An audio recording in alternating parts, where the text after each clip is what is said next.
بسم اللہ الرحمن الرحیم۔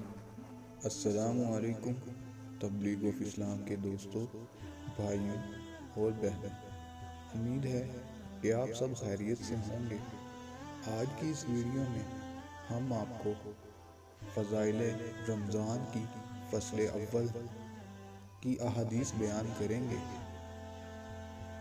ویڈیو شروع کرنے سے پہلے اگر آپ نے ہمارے چینل کو سبسکرائب نہیں کیا تو ہمارے چینل کو سبسکرائب کر لیں اور بیل آئیکن کے بٹن پر پریس کر لیں تاکہ آنے والی تمام ویڈیوز آپ کو بآسانی مل سکے۔ ویڈیو کو لائک اور شیئر کیجیے۔ حضرت سلیمان رضی اللہ تعالیٰ عنہ کہتے ہیں کہ نبی کریم صلی اللہ علیہ وآلہ وسلم نے شعبان کی آخر تاریخ میں ہم لوگوں کو واعظ فرمایا کہ تمہارے اوپر ایک مہینہ آ رہا ہے جو بہت بڑا مہینہ ہے، بہت مبارک مہینہ ہے۔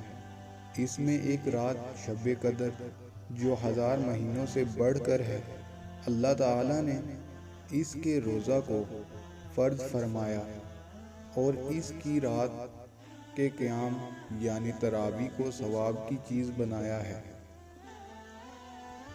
جو شخص اس مہینہ میں کسی نیکی کے ساتھ اللہ کا قرب حاصل کرے، ایسا ہے جیسا کہ غیر رمضان میں فرض کو ادا کیا، اور جو شخص اس مہینہ میں کسی فرض کو ادا کرے وہ ایسا ہے جیسا کہ غیر رمضان میں 70 فرض ادا کرے۔ یہ مہینہ صبر کا ہے اور صبر کا بدلہ جنت ہے، اور یہ مہینہ لوگوں کے ساتھ غم خواری کرنے کا ہے۔ اس مہینہ میں مومن کا رزق بڑھا دیا جاتا ہے۔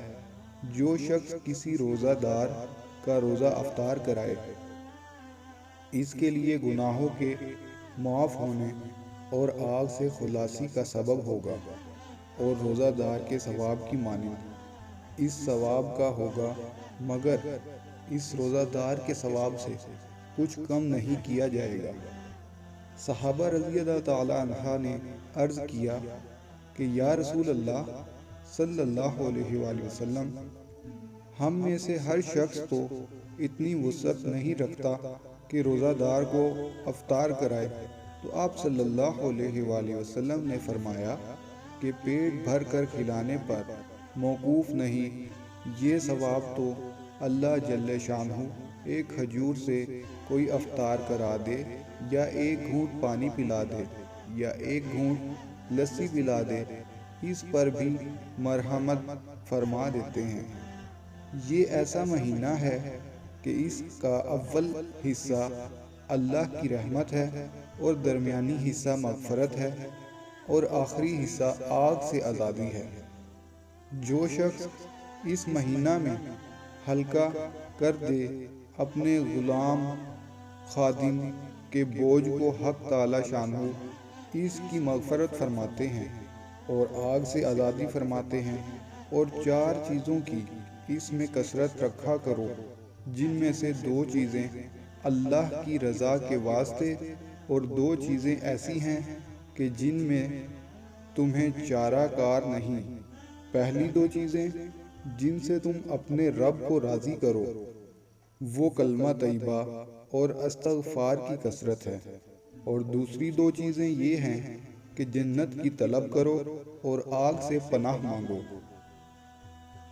جو شخص کسی روزہ دار کو پانی پلائے، حق تعالی قیامت کے دن میرے حوض سے ایسا پانی پلائیں گے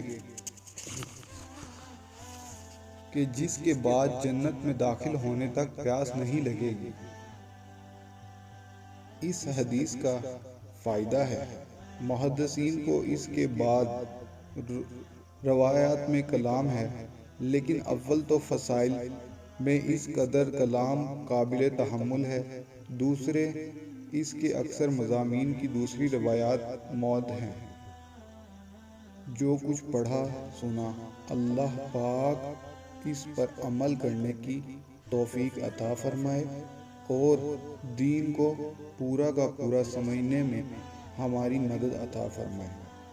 اور ہمیں چاہیے کہ رمضان المبارک کے پورے روزے رکھیں اللہ سے اپنی ہر خواہش کی طلب کریں۔ جائز خواہش اللہ پاک اس مہینے میں پوری کر دیتا ہے، اور اللہ سے اپنے تمام چھوٹے بڑے گناہوں کی معافی مانگے۔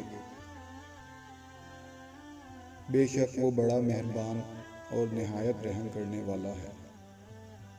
اگر ویڈیو پسند آئے تو اسے لائک اور شیئر کریں، اور ہمارے چینل کو سبسکرائب کریں تاکہ آنے والی تمام ویڈیوز آپ کو بآسانی مل سکیں۔ السلام علیکم ورحمۃ اللہ وبرکاتہ۔